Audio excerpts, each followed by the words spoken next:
اما بعد فاعوذ باللہ من الشیطان الرجیم بسم اللہ الرحمن الرحیم والوالدات یرضعن اولادهن حولین کاملین لمن اراد ان یتم الرضاعہ وعلی المولود له رزقهن وکسوتهن بالمعروف لا تکلف نفس الا وسعها لا تضار والدة بولدها ولا مولود له بولده وعلى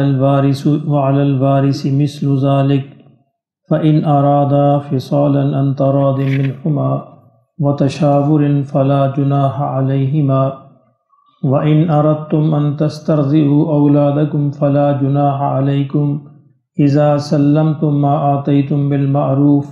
واتقوا الله واعلموا أن الله بما تعملون بصير صدق الله العظيم۔ فرمایا کہ والوالدات، اور مائیں جو ہیں، یرضعن دودھ پلائیں، اولادہن اپنی اولاد کو، اپنے بچوں کو، حولین کاملین پورے 2 سال۔ یہ رضاعت کی مدت ہے، یعنی ایک ماں کے لیے ضروری ہے کہ 2 سال، اگر اس کی صحت اور میڈیکلی اجازت دیتی ہے طبیعت، تو وہ پورے 2 برس جو ہے وہ اپنی اولاد کو، اپنے بچوں کو دودھ پلائے۔ وَعَلَى الْمَوْلُودِ لَهُ رِزْقُهُنَّ وَكِسْوَتُهُنَّ بِالْمَعْرُوفِ، اور جو والد ہے اس کے ذمے ہے اس کا نان نفقہ، یعنی اس کا رزق اور اس کے کپڑے، بالمعروف صحیح، یعنی اچھے طریقے سے۔ یہ اصل میں طلاق کے پس منظر میں ہے، یعنی اگر تو طلاق نہیں ہوئی تھی پھر ظاہر پھر تو وہ گھر میں بیوی ہے، تو نان نفقہ کپڑے وہ تو روٹین میں جو معاملہ چل رہا ہے وہ چل ہی رہا ہے۔ طلاق کے بعد بھی اگر بچہ ہے تو والد کے ذمے ہے کہ وہ، اگر عورت دودھ پلا رہی ہے بچے کو، تو اس دوران میں 2 برس کے اس سال میں، تو وہ اس کے ذمے ہے کہ وہ اس کا نان نفقہ جو ہے عورت کا فراہم کرے،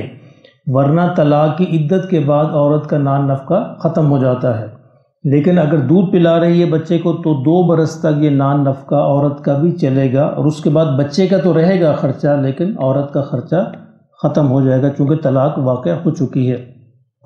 اور اگر طلاق نہیں ہے، نارمل حالات ہیں، تو پھر تو آپس کے صلاح مشورے سے جو بھی میاں بیوی کرنا چاہیں تو وہ معاملہ طے ہو سکتا ہے۔ تو یہ طلاق کی صورت میں اللہ نے سارے احکامات دیے ہیں۔ 2 سال پورے کرنے، 2 سال پورے کریں اگر میڈیکلی کوئی پرابلم نہیں ہے تو۔ اگر کوئی 7-8 مہینے گزرن تو بعد طلاق ہو جائے، باقی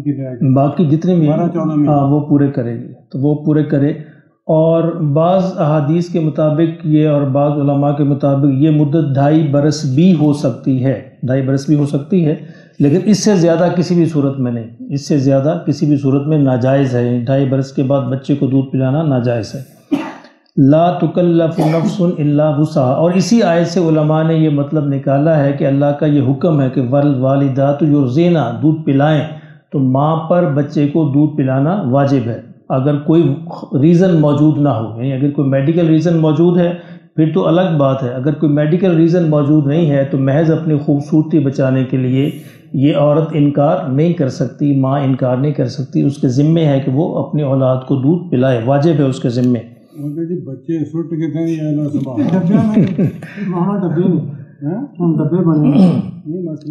لا تضار والدۃ بولدہا، فرمایا یہ جب یہ معاملہ ہو تو پھر تکلیف نہ دی جائے والدہ کو اس کی اولاد کی وجہ سے، ولا مولود لہ لا تکلف نفس الا وسعها، فرمایا اللہ جو کسی کو اس کی وسعت سے زیادہ تکلیف نہیں دیتا۔ لا تضار والدۃ بولدہا، نہ والدہ کو تکلیف دی جائے بچے کی وجہ سے، ولا مولود لہ بولدہ، اور نہ باپ کو تکلیف دی جائے بچے کی وجہ سے۔ یہ تکلیف کیا ہے؟ یعنی ناجائز مطالبے کیے جائیں، یعنی طلاق کے بعد عورت جو ہے مرد کی حیثیت سے بڑھ کے مطالبے شروع کر دے،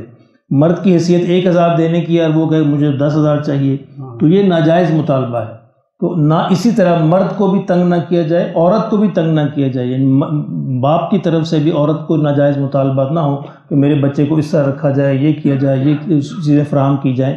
خرچہ ہی نہ دے یا خرچ ہی نہ دے۔ تو دونوں صورتیں جو ہیں اللہ نے دونوں سے منع فرمایا، دونوں فریقین کو آپس میں معروف طریقے سے، یعنی اس معاشرے کے اندر جو اچھا طریقہ ہے، معروف طریقہ ہے، جو اچھا سمجھا جاتا ہے، اس کے مطابق دونوں کو یہ معاملہ کرنا چاہیے۔ وَعَلَى الْوَارِثُ مِثْلُ ذَلِكَ، اور اگر باپ فوت ہو گیا، طلاق ہو گئی، باپ فوت ہو گیا بچے کا، اب اس کے وارث کے ذمے ہے کہ وہ سارا کام کرے، یعنی اس کے بعد جو بچے کا وارث سمجھ چچا ہے، تایا ہے، جو بھی اس کے ورثاء ہیں قریبی، ان کے ذمے ہے کہ وہ اس کی والدہ کو فراہم کریں، یہ دودھ پلانے کی مدت کے دوران نان و نفقہ ان کے ذمے ہے۔ فَإِنْ أَرَادَ فِصَالًا، اور اگر دونوں ارادہ کر لیں دودھ چھڑانا، فِصَالًا عَنْ تَرَاضٍ مِّنْهُمَا، باہمی رضامندی سے، یعنی اگر دونوں میاں بیوی باہمی رضامندی سے اس 2 سال کی مدت سے پہلے بھی دودھ چھڑانا چاہیں، وَتَشَاوُرٍ، اور باہمی مشورے سے، باہمی رضامندی سے اور باہمی مشورے سے، فَلَا جُنَاحَ عَلَيْهِمَا، پھر بھی کوئی گناہ نہیں، یعنی اس مدت سے پہلے بھی، اس مدت سے آگے تو نہیں جا سکتے لیکن اس مدت سے پہلے بھی اگر آپ چاہیں تو بچے کا دودھ چھڑایا جا سکتا ہے، لیکن دونوں ماں باپ کی مشورہ اور دونوں کی رضامندی ضروری ہے۔ وَإِنْ أَرَدْتُمْ، اور اگر تم یہ چاہو، أَن تَسْتَرْضِعُوا أَوْلَادَكُمْ، کہ اپنی اولاد کو کسی اور سے دودھ پلواؤ، یعنی کوئی اور عورت جو ہے اس کے لیے فراہم کی جائے، فَلَا جُنَاحَ عَلَيْكُمْ، اس پر بھی کوئی گناہ، یعنی جس کو رضاعی ماں کہا جاتا ہے۔ یہ بھی ہمارے معاشرے میں تو رواج نہیں ہے، عرب معاشرے میں رواج تھا، تو آج کل بھی اگر کوئی میڈیکلی کنڈیشن ماں کی ایسی ہے کہ اس کا دودھ نقصان دہ ہے بچے کے لیے یا کوئی اور تکلیف موجود ہے، تو پھر کسی عورت کی خدمات اس میں لی جا سکتی ہیں، کیونکہ عورت کے دودھ کا متبادل دنیا میں کوئی نہیں ہے۔ یہ ڈبے کے جتنے دودھ سے ڈبہ ہی بناتے ہیں بچے کو، یہ بچہ نہیں بناتے، جو اس کو ڈبہ بناتے ہیں برائلر بناتے ہیں، تو اس کا کوئی متبادل اللہ نے پیدا نہیں فرمایا۔ فَلَا جُنَاحَ عَلَيْكُمْ، فرمایا اگر تم یہ یعنی آپس میں طے کر لو کہ کسی اور عورت سے دودھ پلواؤ گے، فَلَا جُنَاحَ عَلَيْكُمْ، اس پر بھی تمہیں کوئی گناہ نہیں، یعنی یہ بھی تم کر سکتے ہو، لیکن شرط کیا ہے، اِذَا سَلَّمْتُم مَا آتَيْتُم بِالْمَعْرُوف، اس عورت سے جس سے آپ دودھ پلوا رہے ہیں اس سے جو تم نے معاوضہ طے کیا ہے وہ دینا ہے اس کو، یعنی اگر یہ مارنا نہیں ہے، اگر اس کو جو معاوضہ طے کیا ہے تو اس کو معروف طریقے سے وہ معاوضہ دینا ضروری ہے۔ اب دیکھیں اللہ کی شان دیکھیں، اللہ اکبر، موسیٰ علیہ السلام کے معاملے میں جب اللہ نے موسیٰ علیہ السلام کی والدہ کے دل میں ڈالا کہ تو جو ہے اپنے بچے کو دریا میں ڈال دے، تو ظاہر والدہ ہے، ماں کھٹک ہوتی ہیں، تو کہا کہ تو پرواہ نہ کر، ہم اس کو تیری طرف لوٹائیں گے، تو ہی اس کو پالے گی انشاءاللہ۔ اور پھر اللہ نے جو معاملہ فرعون کے محل کے اندر کیا کہ ان کو چاہیے تھی بچے کو دودھ پلانے کے لیے، تو ماں ہی کو مقرر کر دیا، اور ماں کو پھر بہت اعلیٰ مشارہ بھی ملا، یعنی اپنے ہی بچے کو دودھ پلانے کا ماں اللہ نے مشارے کا بندوبست بھی کروا دیا۔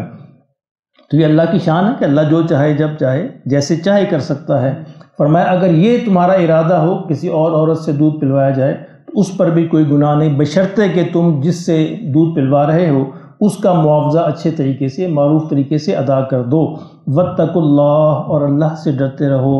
وَاعْلَمُوا، اور یہ جان لو، ان اللہ بما تعملون بصیر، کہ جو بھی تم کرتے ہو اللہ اس کو دیکھتا ہے۔ یعنی ہر معاملے کے اندر یہ بات قرآن بار بار کرے گا، یعنی قرآن مجید کسی چیز کو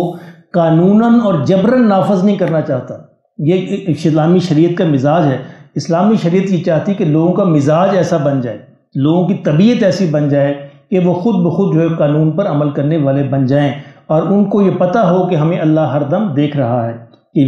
کوئی اور دیکھے نہ دیکھے ہم اس کو، یعنی یہ جو معاملات میاں بیوی کے سارے طلاق کے، دودھ پلانے کے، رضاعت کے جتنے بھی ہیں، فرمایا کہ یہ اگر تم اچھے طریقے سے نہیں کرو گے، ڈنڈی مارنے کی کوشش کرو گے،